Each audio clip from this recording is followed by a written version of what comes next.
Apa kabar umat-umat Advent menunggu-nunggu Tuhan datang?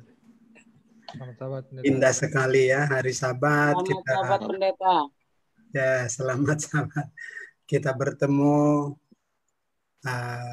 berbakti kepada Tuhan, mengucapkan selamat Sabat satu dengan yang lain. Baik, kita langsung aja pada pemberitaan firman pada saat ini tentang doa sehubungan dengan suasana dunia sekarang. Suasana dunia dengan adanya wabah yang mengglobal. Doa.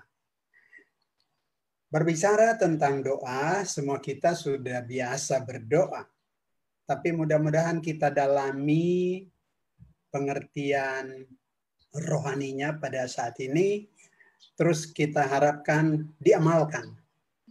Supaya kita masing-masing boleh amalkan. Doa.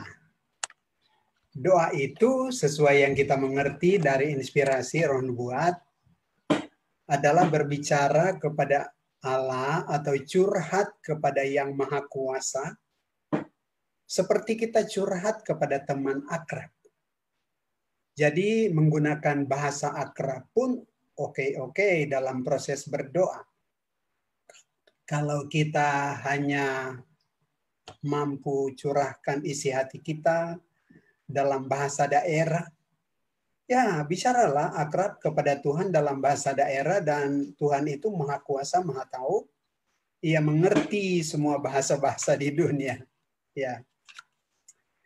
Nah, tadi di sekolah Sabat sudah disinggung, sudah disampaikan, paling aman berkeyakinan agama mesti berdasar Alkitab atau inspirasi. Mesti berdasar inspirasi atau Alkitab. Inspirasi Roh Nubuat, inspirasi nabi-nabi, ya Alkitab lah ya. Itu betul, paling aman. Kalau kita berpendapat agamawi atau berkeyakinan teologis berdasar pendapat sendiri, ada jalan yang disangka orang benar, ujungnya mengecewakan. Ujungnya maut. Amsal berapa? 14 ayat 12. Amsal 16 ayat 25. Menginformasikan seperti itu. Jadi kita bahas mengenai doa saat ini dalam khotbah, dalam pemberitaan firman.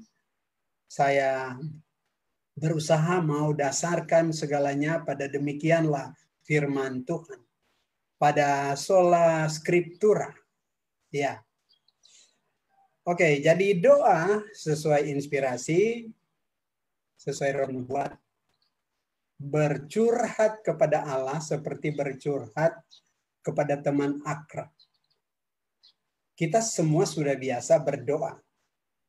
Tetapi di masa ini terasa benar umat-umat yang menunggu-nunggu kedatangan Tuhan yang kedua kali, umat pemelihara Sabat, umat Advent, perlu dan sangat perlu meningkatkan kualitas doa. Meningkatkan kualitas doa. Ya benar, kita berdoa. Umat Advent berdoa. Kalau ditanya, kamu orang Advent, kamu berdoa nggak? Ya berdoalah. Kita biasa berdoa. Tapi pertanyaan di balik itu adalah kualitas doa sejauh mana? Sebab Tuhan hanya akan mendengar, mengabulkan doa yang berkualitas.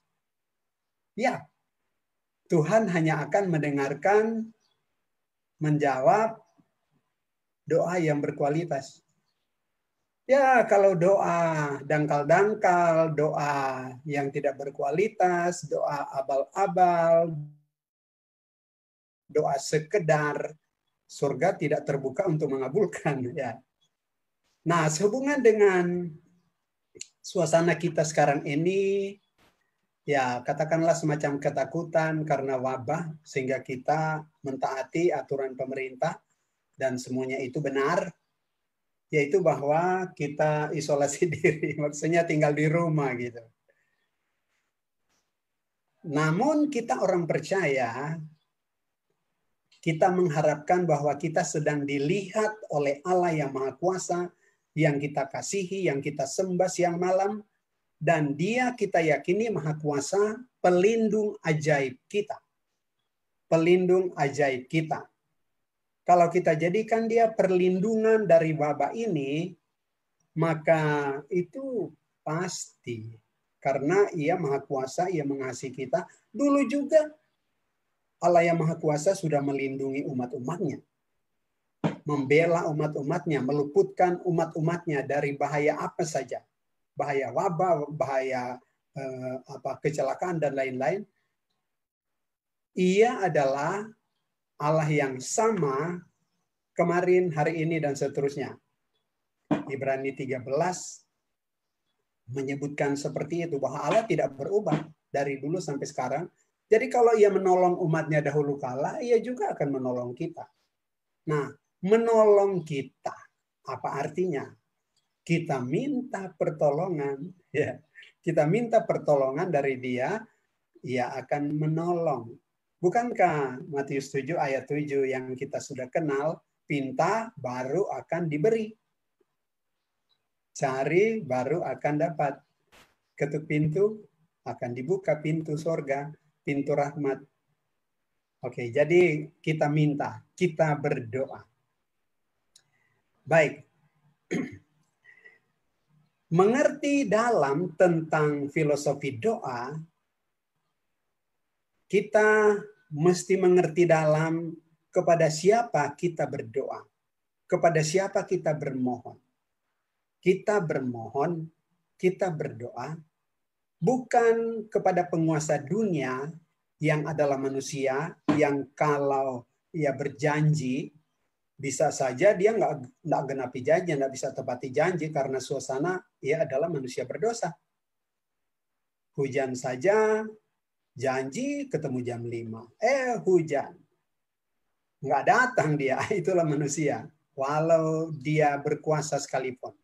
Walau dia berpotensi kaya sekalipun.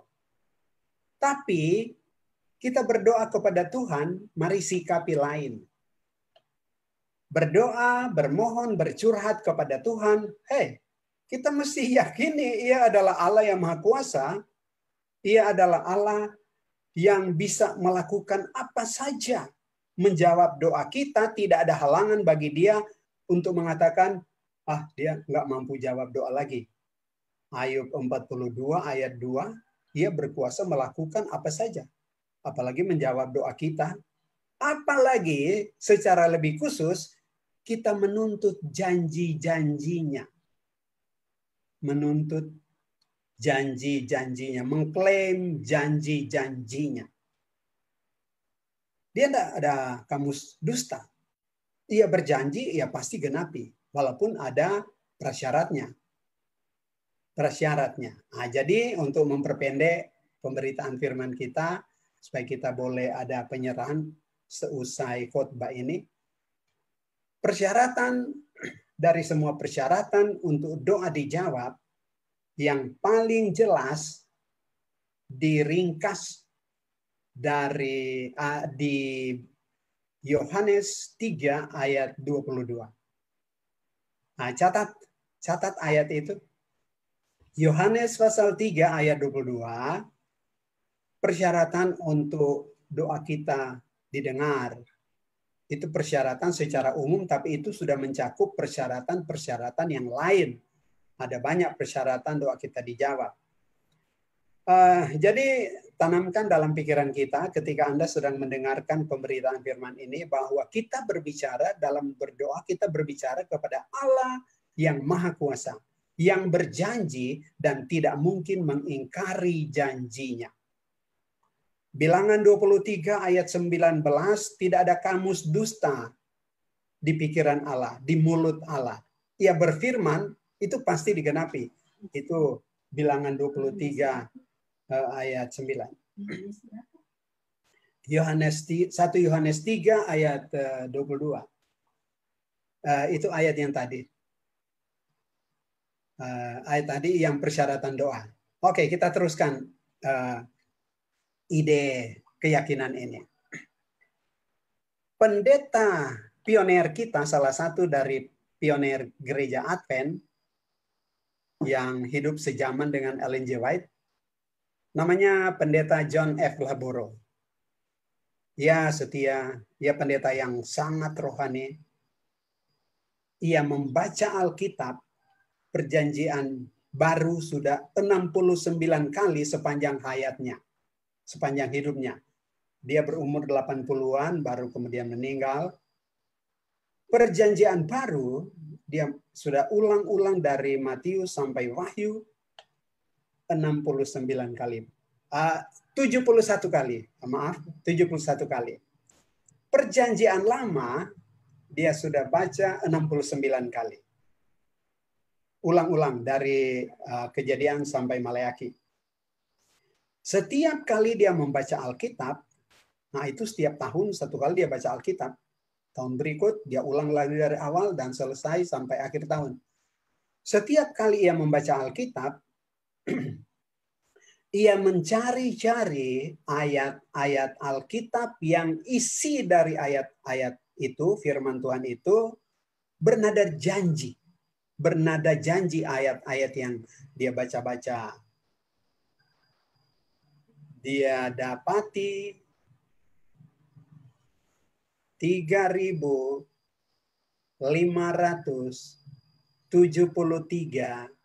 janji Tuhan dalam Alkitab. Catat. 3.753. 3.573. Ya, janji Tuhan dalam Alkitab. Nah, yang tadi persyaratan kita adalah berbicara tentang doa, berbicara tentang janji Tuhan. Jangan lupa, sikapi berbeda janji Tuhan dengan janji teman. Janji teman kita.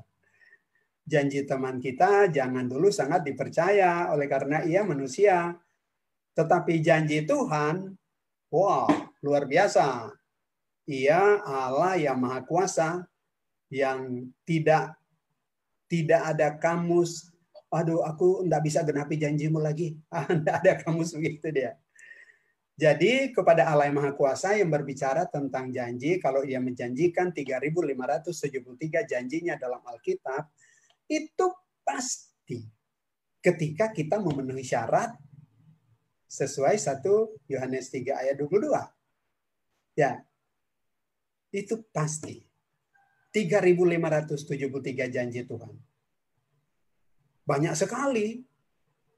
3.573 janji Tuhan ini mencakup seluruh kebutuhan kita di dunia ini. Kebutuhan kita di dunia ini kan banyak. Sakit mau sembuh. Virus corona mau luput. Nah, itu permohonan kita kan. Atau apa? Mahasiswa mau sukses. Dan lain-lain. Pokoknya seluruh keperluan kita, enggak ada yang tidak.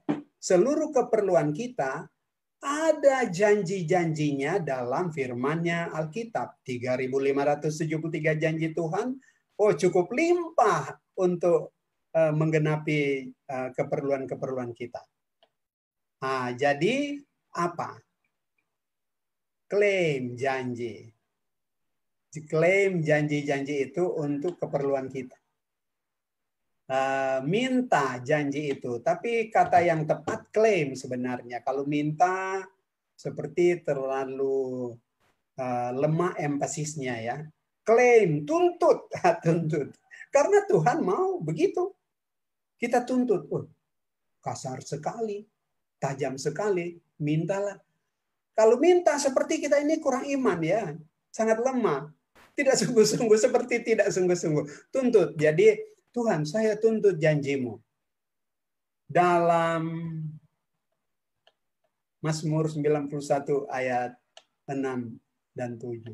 Itu contoh aja, cuma contoh. Kalau mahasiswa, Tuhan, aku mau ujian besok. Saya tuntut janjimu dalam Yakobus 1 ayat 5. Janji Tuhan. Salah satu dari 3.573 janji Tuhan. Lalu percaya bahwa dia mampu genapi janji. Dia mampu genapi janji. Lalu kalau kita bisa amalkan Yohanes 11 ayat 41, akan lebih mujarab doa kita. Sama dengan doa Yesus. Yesus klaim janji Bapaknya di sorga. Yesus ucapkan terima kasih atas janji itu yang sedang dia minta dari Bapaknya di sorga. Terus kalimat berikut dalam doanya yang ketiga adalah, terima kasih Tuhan, saya sudah terima. Jawabannya belum di tangan, belum ada, belum kelihatan. Tapi ia nyatakan, saya sudah terima. Yohanes 11 ayat 41 ada perikop tentang cerita Yesus di depan kuburan Lazarus. Dan doa itu benar-benar doa iman. Doa iman karena menuntut janji Tuhan. Kalau kita menuntut apa yang Tuhan tidak janji, ujung-ujung doa kita mesti bilang kehendak-Mu yang jadi ya. Kehendak-Mu yang jadi ya Tuhan. Karena dia nggak janji.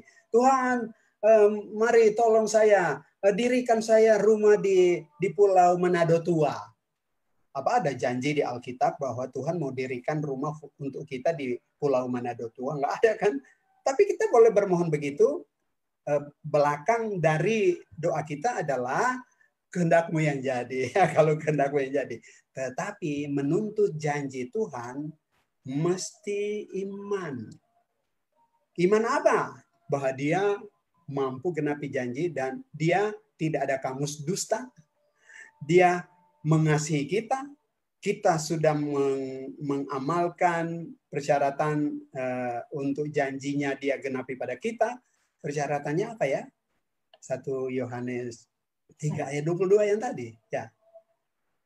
Maka klaim, terima kasih Tuhan, saya sudah terima. Nah, ini urutan ceritanya begini, Yohanes 11. Di kuburan Lazarus kan, banyak orang sudah ada di depan kuburan. Dan Maria Marta, kakak dari almarhum, ada di situ, mereka menangis terseduh-seduh. Terus Yesus datang di depan kuburan setelah batu digolekkan, dipindahkan. Doanya, Yohanes 11 ayat 41. Bapa, terima kasih karena Engkau telah mendengarkan aku. Engkau telah mendengarkan aku. Apa yang dia mau minta ini? Apa yang Tuhan mau minta? Engkau telah mendengarkan aku. Kalimat berikut, dia tatap pintu kubur Lazarus, terus dia ucapkan ucapan berkuasa, ucapan yang berkuasa. Lazarus, bangun. Bangun Lazarus atau tidak? Sekian detik kemudian tiba-tiba keluarlah sosok yang masih terbungkus, terlingkar dengan kain kapan. Lazarus sudah bangun. Tapi sebelum ia berteriak ucapan atau oracle dewa yang maha kuasa, Lazarus bangun. Ia sudah dahului dulu dengan iman. Dahului dengan iman. Bapa, terima kasih karena Engkau telah mendengarkan aku. Itu doa iman. Jawaban belum ada. Pada waktu dia mengucapkan kalimat itu, terima kasih Engkau mendengarkan aku. Jawaban belum ada. Tapi dia percaya betul bahwa jawaban sudah ada, makanya ketika dia mengucapkan Lazarus bangun, itu ucapan yang terakhir itu tinggal pelaksanaan dari apa yang dia sudah terima, yaitu Lazarus bangkit. Seperti itulah kita menuntut janji Tuhan. Menuntut janji Tuhan. Mungkin 3 langkah yang kita boleh buat adalah sehubungan dengan COVID-19 ini.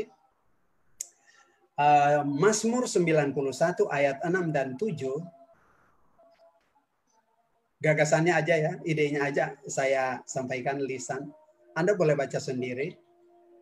Dari wabah Tuhan janji pada perikop itu, pada ayat-ayat itu, dari wabah katanya kita akan dilindungi kalau kita bernaung di bawah naungan yang Maha Kuasa. Kita dilindungi, malah ayat 6, ayat 7 menginformasikan walau 1000 di sebelah kiri rebah karena wabah COVID-19. Beribu-ribu di sebelah kanan rubuh karena COVID-19. Kepada kita itu tidak kena. Itu salah satu ide janji Tuhan. Satu di antara 3.573 janji Tuhan. Nah, jadi mari minta, mari tuntut itu. Tuntut dari Tuhan. Tapi bukan berarti tuntut lalu kita pongah, kita sombong rohani.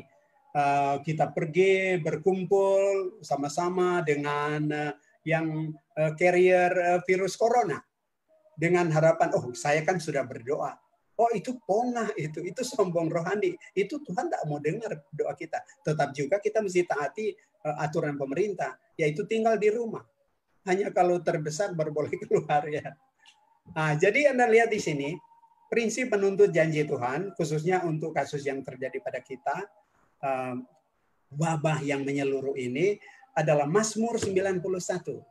Ayat 1 sampai seterusnya. Tapi ayat 6, 7 khusus yang kita mau tuntut dari Tuhan, walau 1000 rebah karena COVID di sebelah kiri, sebelah kanan beribu-ribu, kepada kita tidak kena. Itu janji Tuhan. Janji Tuhan.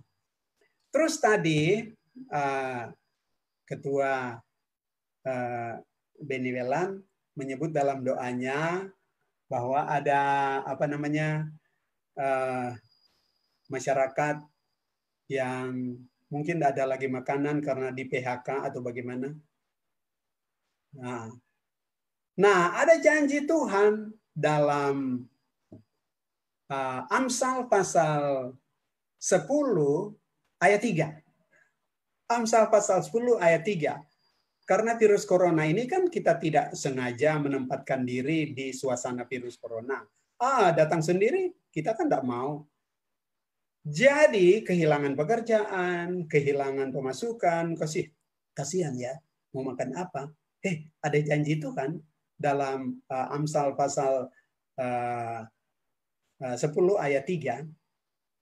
Tuhan tidak membiarkan umatnya kelaparan. Anda membaca ayat itu? Tuhan tidak membiarkan umatnya kelaparan. Orang benar ya, orang benar kelaparan. Orang yang memenuhi syarat untuk dia genapi janjinya, syarat itu 1 Yohanes 3:22 yang tadi ya. Oke, jadi untuk keperluan kita pada suasana ini, pada dewasa ini, kita mesti ulang-ulang tuntut janji Tuhan dalam Mazmur 91 ayat 6 dan 7. Dan Amsal berapa tadi? 10 ayat berapa? Ayat 3. Terus bagaimana cara menuntut? Amsal 10 ayat 3. Ini prosesnya. Minta. Terus apa langkah berikut? Percaya. Terus apa langkah ketiga? Yang berikut. Iman. Terima aja. Terima. Nah, minta atau tuntut, ya bahasa kita bilang aja, Tuhan saya mau minta janji Tuhan di ayat ini. Amsal 10 ayat 3 umpamanya. Atau Mazmur 91 ayat 6. Terus, nggak usah panjang-panjang. Yang penting hati sungguh-sungguh. Walau doa itu pendek, cuma diringkas dalam minta, percaya, dan terima. Oke, lalu sesudah minta, ekspresikan minta. Terus kalau boleh dalam meminta, sebut ayat. Sebut janji Tuhan. Tuhan, ini janjimu. Amsal 10 ayat 3. Tuhan berjanji tidak akan membiarkan saya kelaparan. Saya tidak sengaja malas. Ini karena suasana wabah. Jadi saya mohon janji ini digenapi bagi saya. Terus ide berikut dalam doa Anda adalah, saya minta janji ini digenapi bagi saya. Terus ide yang berikut adalah, saya percaya, menyatakan percaya. Kasih tahu ke Tuhan bahwa Anda percaya. Saya percaya, Tuhan baca kalau saya tidak percaya. Betul, saya percaya, dia bisa baca hati Anda. Saya percaya bahwa Tuhan mampu genapi janji. Tuhan mampu genapi janji ini pada saya. Terus yang ketiga, terima kasih banyak Tuhan, saya sudah terima jawabannya. Saya sudah terima. Saya akan terima. Oh beda itu kurang iman. Saya sudah terima. Tuhan, Anda buat berhutang pada Anda ya. Tuhan Anda buat, jadi Anda memiutangi Tuhan pada saat, terima kasih Tuhan, saya sudah terima. Itu jawaban atas doa yang saya mohon 1 detik lalu gitu. Anda memiutangi Tuhan, dan kalau Anda memenuhi syarat dalam 1 Yohanes 3:22, itu menjadi kenyataan. Tuhan itu mampu menjawab doa, dan ternyata sejarah Alkitab, sejarah pahlawan-pahlawan iman dalam Alkitab, semua ditolong oleh Tuhan karena minta. Ya kalau tidak minta ya Tuhan biar ya dia tidak minta. Nanti kalau aku berikan padahal dia tidak minta, nanti dia balik menyerang aku, dia bilang, aku tidak minta kok, kenapa Tuhan kasih? Minta. Minta bagaimana prosesnya? Tuntut dari Tuhan. Janji-janji Tuhan ini. 3.573 janji Tuhan. Bukan hanya soal COVID yang kita perlu pertolongan Tuhan, kelaparan, tapi lain-lain. Sakit contohnya. Sakit. Ada janji Tuhan banyak malah.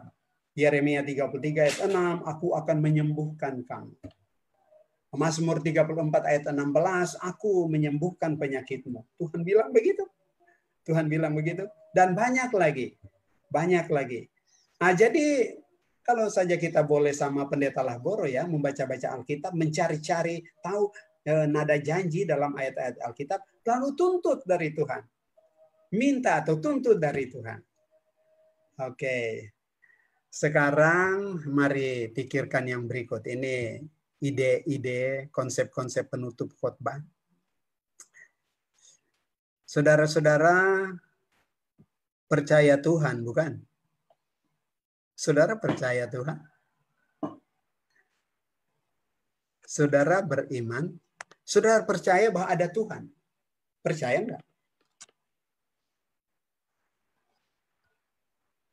Saudara percaya bahwa ada Tuhan penguasa dunia? Malah informasi Alkitab kan, Allah itu pencipta, pemelihara, dan pemilik jagat raya. Dan pemelihara jagat raya. Nah, pertanyaan saya adalah, apakah Anda percaya Tuhan? Seperti pertanyaan bodoh ya. Masa kok pendeta tanya begitu? Tapi untuk kepentingan kita hari ini dan untuk kepentingan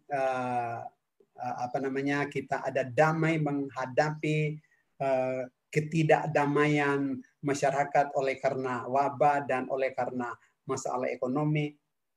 Kita perlu reconsider our faith in God. Orang perlu pertimbangkan ulang. Orang percaya Tuhan atau tidak? Kita percaya Tuhan atau tidak? Ya. Saya mau bilang percaya Tuhan. Mari kita percaya Tuhan. Tapi Anda yang mesti ambil keputusan, bukan saya yang karena desak baru, oh iya saya percaya. Mesti ambil keputusan sendiri. Ya. Percaya Tuhan. Walaupun Anda tidak jawab lisan pertanyaan saya, mari tulus dengan Tuhan. Dia bisa baca hati Anda sekarang. Dia bisa baca, itu Mazmur 44 ayat 22. Dia bisa membaca rahasia hati. Jadi mari ambil keputusan. Saya percaya Tuhan. Saya percaya kemahakuasaan Tuhan. Saya percaya kemahakuasaan Tuhan itu, Ayub 42 ayat 2, dia bisa melakukan apa saja. Apalagi cuma mau tolong kita dari sembuh dari penyakit, atau dilindungi dari COVID-19, atau diberi lapangan pekerjaan di tengah-tengah musibah ini yang terjadi. Tuhan banyak jalan. Oke, lagi. Pertanyaan ini saya mau tanya, jawab dalam hati ya. Jawab dalam hati. Apakah Anda percaya Tuhan? Percaya Tuhan. Berikut. Apakah Anda percaya Tuhan itu Maha Kuasa? Jawab dalam hati. Berikut. Apakah Anda percaya janji-janji Tuhan? Apakah Anda percaya bahwa Dia tidak berdusta kalau berjanji? Apakah Anda percaya bahwa kalau Anda tuntut janji Tuhan, Ia akan kabulkan? Percaya pada Tuhan. Barangkali kalau kita di dunia ini dijadikan sasaran bulan-bulanan setan untuk dihancurkan fisik dan rohani, barangkali karena doa kita tidak berkualitas. Harus doa kita didasarkan pada keyakinan bahwa Allah mampu genapi janji-janjinya. Dan limpah janjinya dalam firman-Nya 3.573, bayangkan itu. Atau mungkin kita belum tahu teologi ini, keyakinan ini, sehingga kita belum berdoa seperti Yesus, seperti cara Yesus berdoa sungguh-sungguh mengklaim apa yang Tuhan janji, bukan hanya sekedar minta. Nah, ini dulu Yesus pernah minta dari Bapaknya di sorga sesuatu yang Bapaknya tidak janji. Makanya di akhir dari doanya itu ia mengatakan, kehendak-Mu yang jadi ya Bapa. Itu doanya di Getsemani kan. Bapa, biarlah piala ini lepas daripadaku. Apa? Memang Bapa pernah berjanji ke dia bahwa dia akan lepas dari piala. Untuk itulah ia dikirim ke dunia. Untuk besoknya dari dia berdoa hari Kamis malam itu. Untuk besoknya dia akan dibantai di Kalvari, di kayu salib. Dia tidak, Bapaknya tidak janji ke dia bahwa dia akan luput dari itu untuk menebus dosa manusia. Dia akan disalib. Tapi dia berdoa, dia mohon kalau boleh dia lepas dari piala pahit menebus dosa manusia, harganya mahal sekali, kematian dirinya sendiri, siksa. Dia minta, tetapi ujung dari doanya, ia mengatakan, kehendak-Mu yang jadi. Kehendak-Mu yang jadi. Ya, kalau kehendak Tuhan yang jadi, jadilah. Pada waktu itu, doa Yesus tidak dijawab. Tetap besoknya dia dibantai di Kalvari. Tetapi ketika Yesus menuntut janji Tuhan di depan kuburan Lazarus, karena beberapa waktu sebelumnya Tuhan janji, Bapa di surga janji ke dia, engkau akan dipermuliakan. Nah, sekarang dia tuntut di depan banyak orang, di depan kuburan Lazarus, ia memohon supaya dia bangkitkan Lazarus, supaya dia dipermuliakan. Tuhan jawab, dia menuntut janji Tuhan. Jadi apa? Ketika kita menuntut janji, 3 langkah. Minta, terus ekspresikan dalam kalimat, percaya, Tuhan saya percaya janji-Mu ini. Dan yang ketiga, terima kasih Tuhan saya sudah peroleh. Walaupun jawabannya belum ada. Yang pasti kalau kita sudah menggenapi syarat janjinya digenapi pada kita ketika kita minta, menjadi kenyataan janji itu. Tuhan tidak pernah dusta. Tuhan tidak pernah lemah dan tidak mampu lagi genapi janji. Dia pasti mampu genapi janji. Jadi jangan lupa pertanyaan-pertanyaan kita tadi ya. Pertanyaan-pertanyaan kita tadi. Terima kasih atas perhatian, atas Anda rela mendengarkan pekabaran firman Tuhan ini. Jadi demikianlah firman Tuhan. Saya hanya menyampaikan fakta-fakta dari firman Tuhan. Ini bukan pendapat saya sendiri. Adalah informasi atau fakta-fakta dari firman Tuhan. Menuntut janji Tuhan pada saat kita kesulitan. Jadi jangan lupa Mazmur 91. Amsal berapa tadi? Bahwa Tuhan tidak membiarkan umatnya, orang benar itu menderita kelaparan. Amsal 10 ayat 3. Ya, Amsal 10 ayat 3. Oke, jadi renungkan. Renungkan ini. Apakah kita berdoa ini? MC, sudah selesai khotbah saya, pemberitaan firman saya. Saya sedang berdoa kiranya Roh Suci